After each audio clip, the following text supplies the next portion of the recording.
Hello दोस्तों, स्वागत है आप सभी लोगों का सरमन लेक्चर में। तो दोस्तों, मेरा नाम है आकाश और दोस्तों इस वीडियो में हम बात करने वाले हैं मैथ के 10 वेरी मोस्ट इंपॉर्टेंट क्वेश्चन। बहुत ही ज़्यादा महत्वपूर्ण क्वेश्चन है मैथ का, ठीक है। अगर इस वीडियो को आप शुरू से लेकर लास्ट तक देखते हैं तो कम से कम मैं दावा ठोक के कर सकता हूं कि 10 या 12 नंबर आपके तैयार हो जाएंगे, ठीक है। क्योंकि एक ऐसा क्वेश्चन 10 मैंने इंपॉर्टेंट क्वेश्चन लिया है जो कि इसके बिना एग्जाम में जो मैथ के क्वेश्चन पेपर्स बनते हैं वो संभव नहीं है। इसमें जरूर आपसे क्वेश्चन फंसेगा, 100% फंसेगा, ठीक है।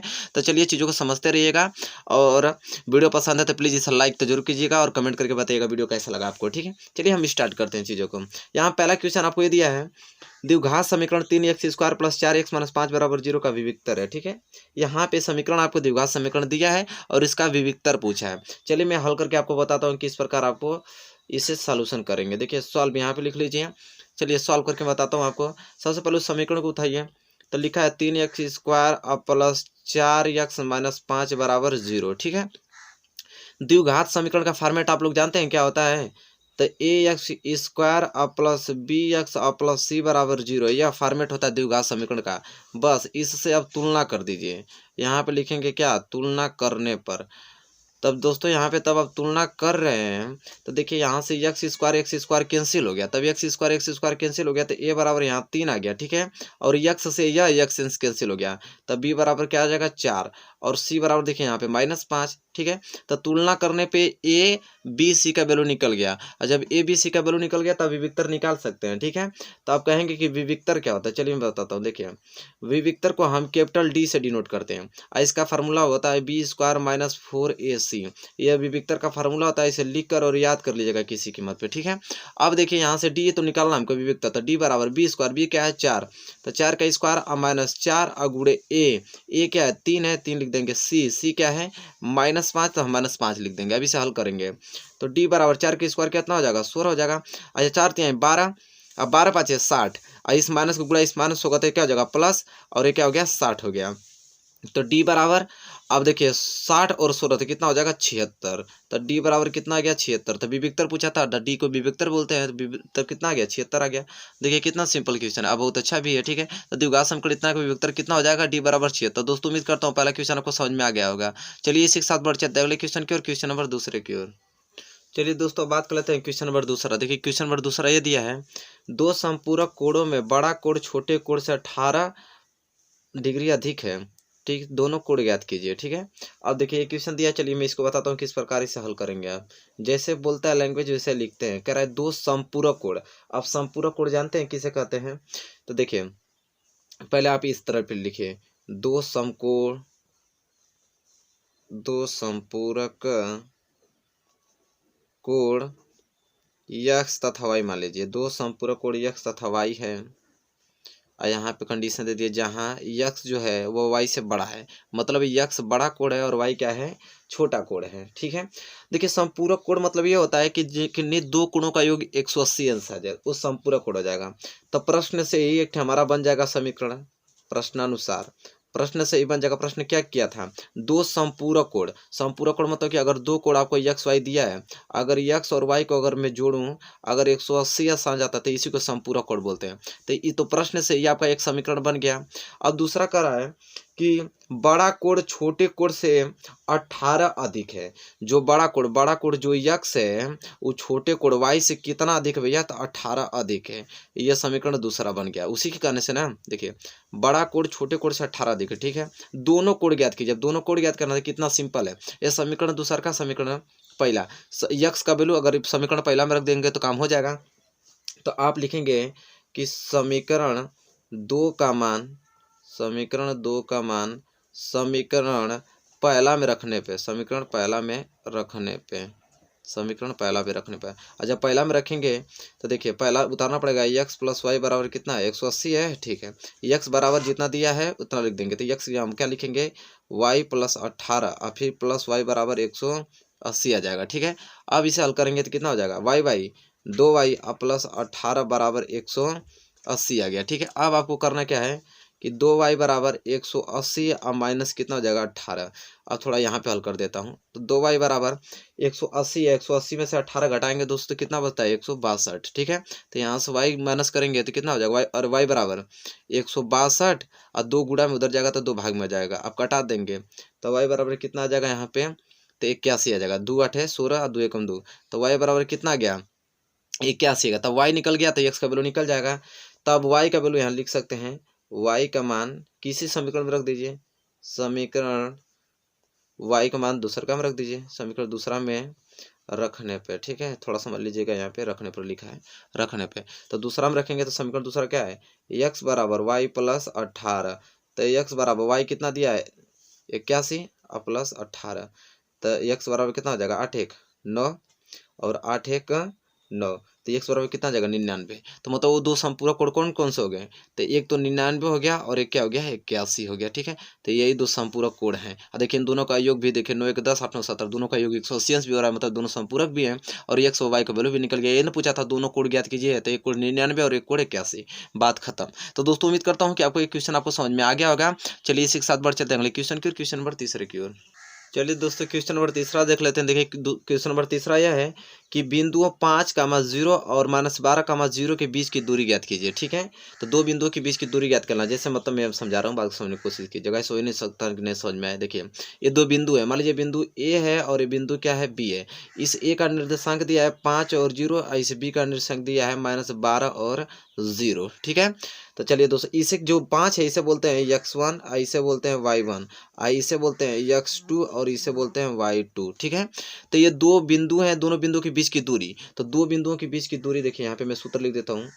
दो बिंदुओं, समझ लीजिएगा, दो बिंदुओं के बीच की दूरी, तो दो बिंदुओं के बीच की दूरी का फार्मूला होता है दोस्तों कि x1 माइनस x2 का whole square plus y1 minus y2 का होल स्क्वायर, ठीक है।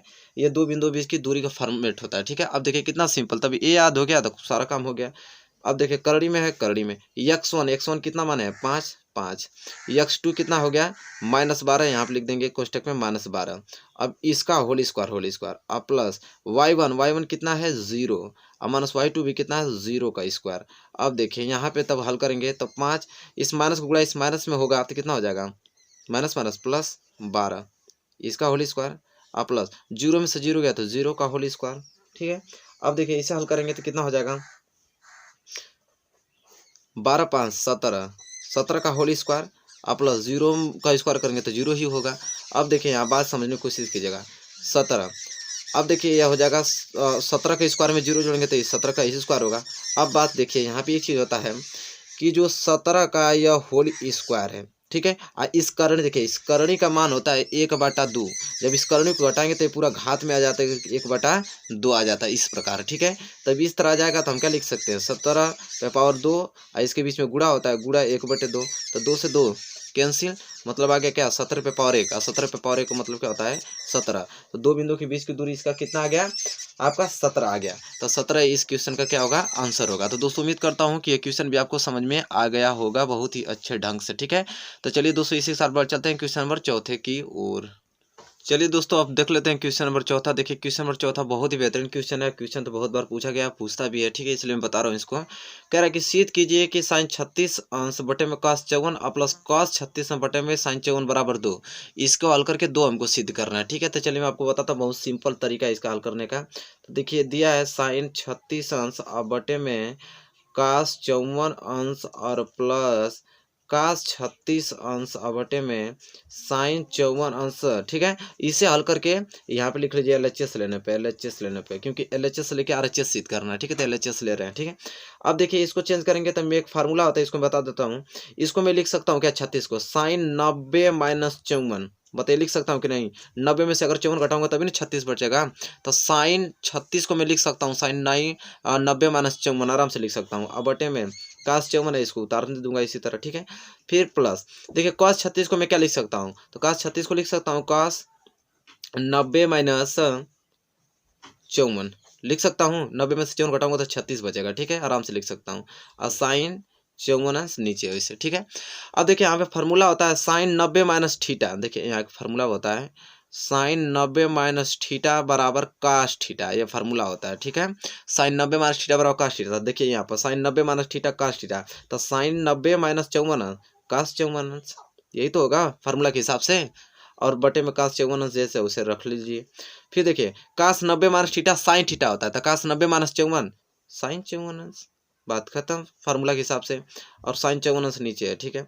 अब देखिए या इससे कट गया या इससे कट गया, तब ये इससे कट गया तो इधर 1 बचा, आइए इधर कट गया तो 1 बच गया, तो 1 1 जोड़ेंगे तो कितना आ गया 2। आइए ये तो सिद्ध करना था RHS में, RHS अब यहाँ पे सिद्ध हो गया LHS बराबर RHS, हेंस प्रूव्ड। तो ये क्वेश्चन बहुत ही ज़्यादा इंपॉर्टेंट है, क्वेश्चन पूछता है, बहुत बार एग्जाम पूछता है तो ये आएगा ही, ठीक है।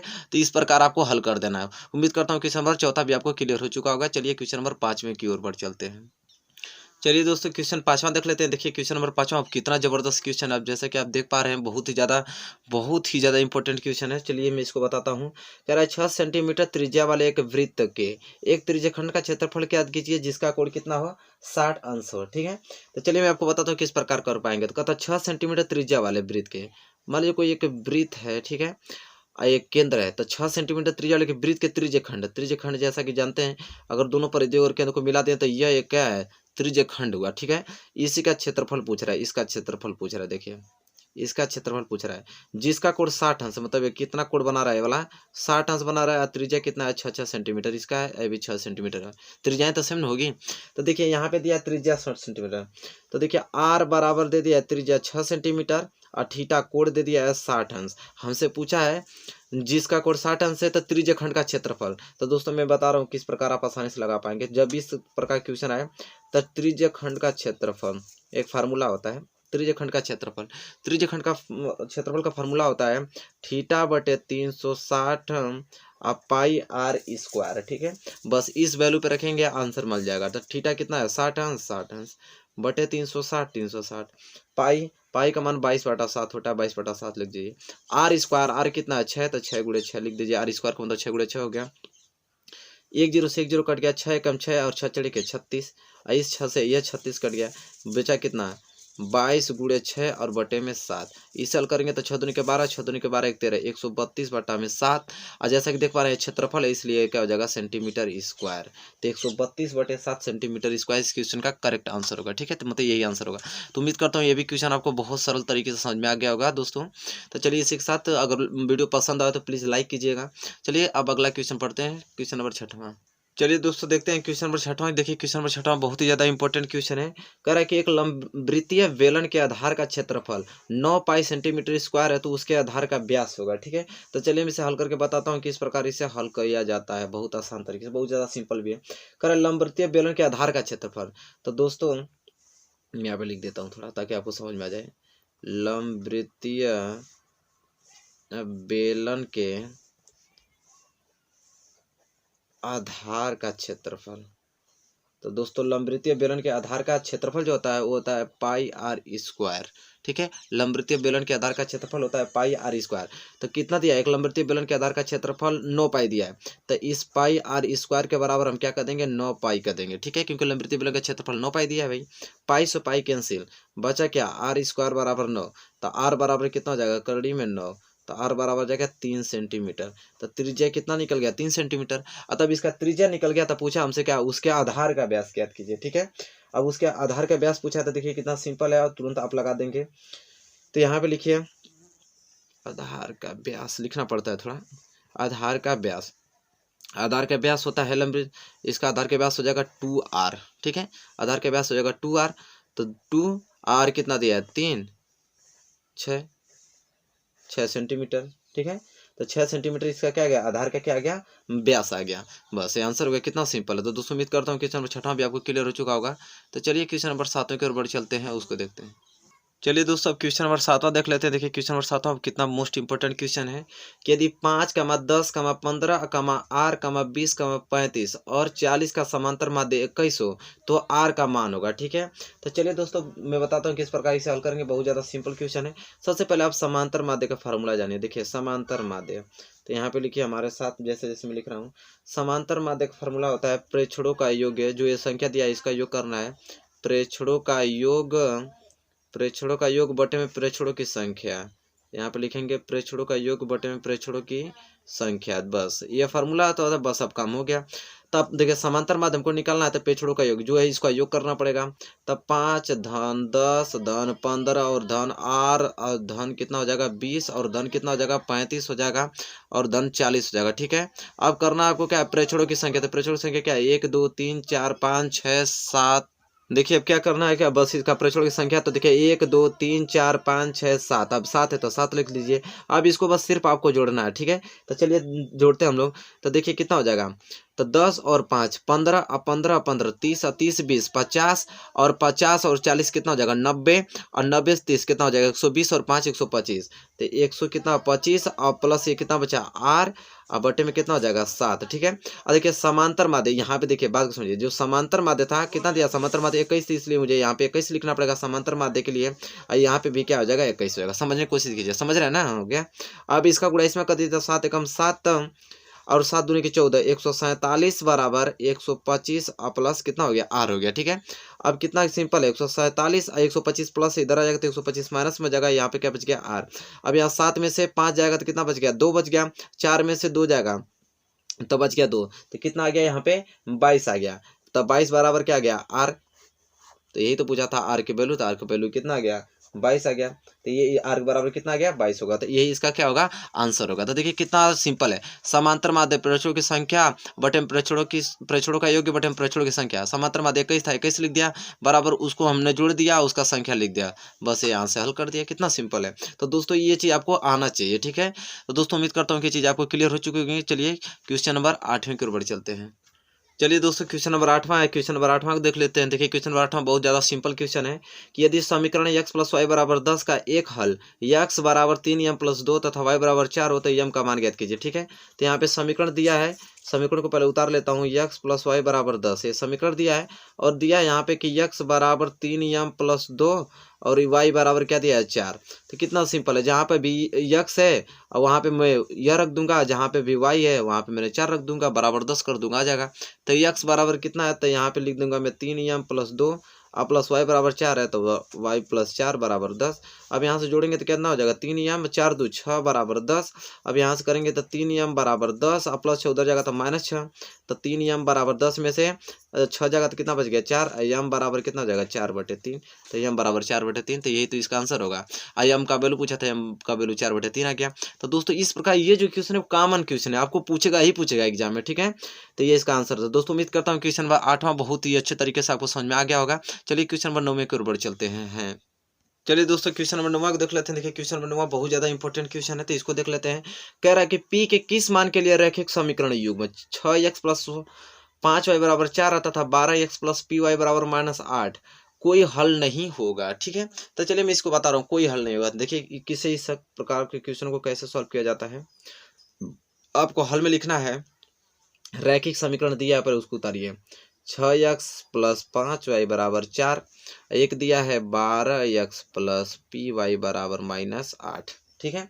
अब देखिए कितना सिंपल है, किस प्रकार इन क्वेश्चनों को बहुत ज़्यादा आसानी से आप सॉल्व कर सकते हैं। तो यहाँ पे करना आपको एक चीज़ है कि 6x + 5, ठीक है, यह जो 4 है इधर आएगा तो क्या हो जाएगा -4 = 0। इसको क्या करना है कि 12x + py प्लस -8 इधर जाएगा तो क्या हो जाएगा +8 = 0।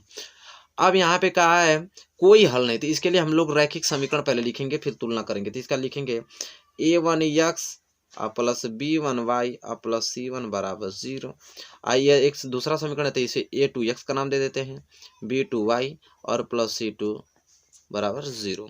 अब इसका तुलना करेंगे तो x से x कैंसिल हो जाएगा, a1 = 6 और y से y यहाँ पे कैंसिल हो जाएगा, तो b1 = 5 और c1 बराबर यहाँ पे आ जाएगा -4, ठीक है। ऐसे तुलना करेंगे, x से x कैंसिल तो a2 = 12 और y से y कैंसिल तो b2 = p और c2 = 8। अब इतना आ गया। अब आपको करना क्या कर रहा है, कोई हल नहीं, तो कोई हल का फॉर्मेट ये होता है दोस्तों, a1/a2 ये बराबर होता है b1/b2 के, लेकिन ये नहीं बराबर होता है c1/c2 के। यही होता है कोई हल ना होने का फॉर्मेट। अब इसी पर रख दीजिए, a1 कितना दिया है 6 और a2 कितना दिया है 12 बराबर b1 कितना दिया है 5 और b2 कितना दिया है p, यह बराबर नहीं है। c1 कितना दिया है -4 और c2 कितना दिया है 8 दिया है, तो यह तो बराबर नहीं है, तो इसका काम तो खत्म। अब हम लोग किस में देखेंगे, सिर्फ इतना में देखेंगे, ठीक है। तो 6 एकम 6 6 दूनी के 12 कितना बच गया 1/2 बराबर 5/p। तो p का गुणा 1 में करेंगे तो p, और 5 का गुणा 2 में करेंगे तो 10। तो p बराबर 10। यही तो हमसे पूछा था p के किस मान के लिए, तो भैया p के 10 मान के लिए यह जो समीकरण है इसका कोई हल नहीं होगा। ठीक है, तो इस प्रकार जैसा कि देख पा रहे हैं, बस इसे सॉल्व कर देंगे। p बराबर 10, यही इसका आंसर होगा। तो देखिए कितना सिंपल क्वेश्चन था। क्वेश्चन नंबर 9 आपको अच्छे ढंग से समझ में आ गया होगा। चलिए क्वेश्चन नंबर 10वां देख लेते हैं। चलिए दोस्तों आज का लास्ट क्वेश्चन देख लेते हैं। क्वेश्चन 10वां है। देखिए क्वेश्चन 10वां को देखने का प्रयास करते हैं। क्वेश्चन 10वां वेरी मोस्ट इंपॉर्टेंट क्वेश्चन है, तो इसे आप लोग ध्यानपूर्वक आप समझने की कोशिश कीजिएगा। यदि द्विघात समीकरण 3x² - 6x + k = 0 के मूल जो है समान है तो k का मान ज्ञात कीजिए। ठीक है, तो चलिए इसे देखते हैं। कह रहा है कि मूल समान है तो k का मान ज्ञात कीजिए। तो यहाँ पे दिया है द्विघात समीकरण 3x² - 6x + k = 0। चलिए तुलना करते हैं। ax² + bx + c = 0, क्योंकि द्विघात समीकरण का ये फॉर्मेट होता है। ठीक है, तब यहाँ पे तुलना करेंगे हम, तो तुलना करने पे मिल क्या रहा है, x² से x² कैंसिल, तो a बराबर 3 मिल रहा है, x कैंसिल, तो b बराबर -6 मिल रहा है, और c बराबर k मिल रहा है। यही तो मिल रहा है। लेकिन देखिए यहाँ पे एक चीज़ दिया है कि मूल समान है। देखिए दोस्तों मूल जो समान तब होते हैं तब विविक्तर जो d होता है वो क्या हो जाता है, 0 हो जाता है। ठीक है, मूल समान होने पर विविक्तर क्या हो जाता है, 0 हो जाता है। ये आपको याद होना चाहिए। अब आपको करना यहाँ पे ये चीज़ है, तो d बराबर b² - 4ac यही होता है। तो d विविक्तर 0 हो जाएगा, तो d बराबर 0। अब b² मतलब कि -6 का होल स्क्वायर, अब -4 a मतलब 3 और c मतलब k। अब कितना 0 बराबर -6 का स्क्वायर करेंगे तो 36, अब -4 3 12 k। ठीक है, अब देखिए यहाँ से हम आराम से निकाल सकते हैं। यह -12 के उधर जाएगा तो क्या हो जाएगा, +12 k बराबर 36, और यहाँ से k बराबर क्या हो जाएगा 36/12, कटा देंगे तो k बराबर 12 3 36, k बराबर कितना गया 3 आ गया इसका। तो इसका आंसर 3 आ गया है। तो दोस्तों अब देखिए कितना सिंपल था। तो दोस्तों इस वीडियो में मैंने 10 क्वेश्चन बताया था, बहुत ज़्यादा इंपॉर्टेंट है। इसे नोट करके याद करके किसी कीमत पे आप जाना है। वीडियो पसंद है तो प्लीज़ इसे लाइक कीजिएगा, ज़्यादा से ज़्यादा शेयर कीजिएगा। चैनल पे आप नए हैं तो प्लीज़ चैनल को सब्सक्राइब कर लीजिए और बेल आइकन को प्रेस कर लीजिए। तब तक के लिए दोस्तों धन्यवाद, मिलेंगे नेक्स्ट वीडियो में।